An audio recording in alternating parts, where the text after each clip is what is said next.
యెషయా 60:18. నీ సరిహద్దులలో పాడు అన్నమాట కానీ నాశనం అన్నమాట కానీ వినపడదు. రక్షణే నీకు ప్రాకారంలో నీవు ఖ్యాతియే నీ గుమ్మంలో నీవు చెప్పుకుందు. ఎంత గొప్ప వాగ్దానాన్ని దేవుడు మనకి అనుగ్రహిస్తూ ఉన్నారండి. దేవున మన జీవితాలలో పాడు అన్నది మన జీవితాలలో ఉండకుండా మన సరిహద్దులలో ఎంతగానో సంతోషం మరి ఖ్యాతిని మనము అనుభవిస్తామని దేవుడు సెలవిస్తూ ఉన్నారు. మన యొక్క రక్షణ మన యొక్క ప్రాకారంలో వినపడుతుందంట. అలాగే మన జీవితాలలో ఎంతో గొప్పగా మనము జీవిస్తామని దేవుడు ఈ దినమున వాగ్దానం మనకి అనుగ్రహిస్తూ ఉన్నారు. దేవుని యొక్క వాక్యంలో యెహోవాయే నీకు నిత్యమైన వెలుగును, ఈ దేవుడు నీకు భూషణముగా ఉండును. అవునండి, మన జీవితాలలో ఆయన నిత్యమైన వెలుగుగా ఉండి మనకి భూషణముగాను కిరీటముగాను మనకి ఎంతో సంరక్షకుడుగాను మనకి ఉంటారు. మన జీవితాలని ఎలాగ చేస్తానని దేవుడు సెలవిస్తూ ఉన్నారంటే వెలుగుమయంగా చేస్తానంటూ ఉన్నారు. ఆయన భూషణముగా మనకి ధరించుకునేటట్టుగా చేస్తాను అంటూ ఉన్నారు. ఖ్యాతిని మనకి అనుగ్రహిస్తాను అంటూ ఉన్నారు. పాడు అన్న మాట మన జీవితాలలోకి రాకుండా చేస్తానంటూ ఉన్నారు. మన రక్షణ మరి మన యొక్క ప్రాకారములలో మరి వినపడినట్లుగా దేవుడు చేస్తానంటూ ఉన్నారు. మన గుమ్మములు చక్కగా మనము జీవిస్తాము. మన యొక్క ఇళ్లలో మన యొక్క పరిస్థితులన్నీ కూడా మంచిగా ఉంచుతాను అని దేవుడు సెలవిస్తూ ఉన్నారు. మనము ఎప్పుడు కూడా ఆశించేది కోరుకునేది దేవుని యందు మొరపెట్టేది కూడా ఇదే కదండి. అదే దేవుడు మనకి అనుగ్రహిస్తూ ఉన్నారు. ఎంత గొప్ప దేవుడండి. మన జీవితాలకి ఎంత ఆదరణ ఇస్తూ ఉన్నారు, ఎంత నెమ్మదిస్తూ ఉన్నారు, మనకి ఎంతగానో ఆయన కృపని అనుగ్రహిస్తూ ఉన్నారు.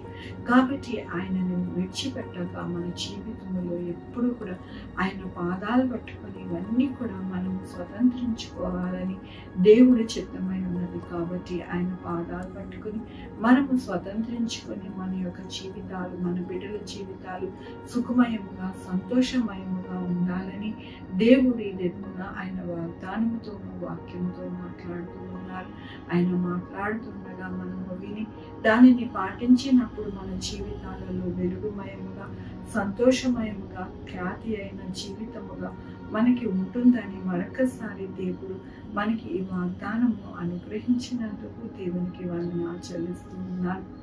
ఈ దినమున పుట్టినరోజు, పెళ్లి రోజు, అనేక శుభదినములు చేసుకుంటున్న వారందరికీ కూడా శుభాకాంక్షలు తెలియజేస్తూ ఉన్నానండి. మీ జీవితంలో ఆయన కృప, ఆయన దీవెన, ఆయన ధననిధి మీకు అనుగ్రహించగాక ప్రార్థించుకున్నామండి.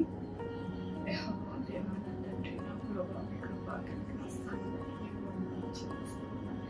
ఆయన తండ్రి. అవును నాయన, మాకు పాడైన మాట వినపడుకుంటూ మా యొక్క జీవితాలకి ఖ్యాతిని అనుగ్రహించి మా యొక్క జీవితాలని వెలుగుమయంగా చేసి మీరే నాయన మమ్మల్ని నడిపిస్తాను, మా కొమ్మని బలపరుస్తానని మీరు సెలవిచ్చినందుకు మీకు వందనాలు చెల్లిస్తూ ఉన్నా.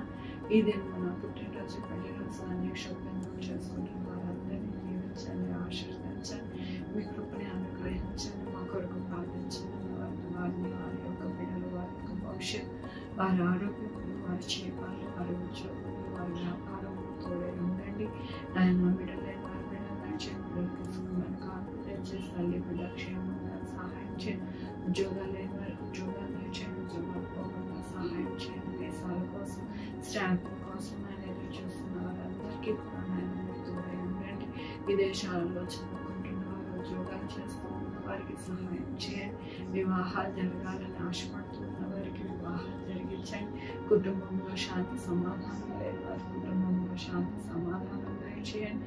ఎక్కడ ఆస్తి తగాదాలు కానీ ఎక్కడ కూడా తండ్రి ఇటువంటి నాయన నా ప్రభా చెడ్డ వాతావరణం ఉండకుండా మీరే సంరక్షకుడుగా ఉండడానికి సహాయం చేయండి. నా ప్రభు ప్రతి కుటుంబానికి, ప్రతి వ్యక్తికి తోడై ఉండి ఆరోగ్యం అన్ని విషయాలలో నడిపించమని కోరుకుంటున్నాను. యేసుక్రీస్తు పరిశుద్ధమైన నామమున అడిగి వేడుకుంటున్నాం తండ్రి. ఆమేన్. తండ్రి, కుమార, పరిశుద్ధాత్మ సదాకాలం మనందరికీ తోడై ఉండును గాక. ఆమేన్.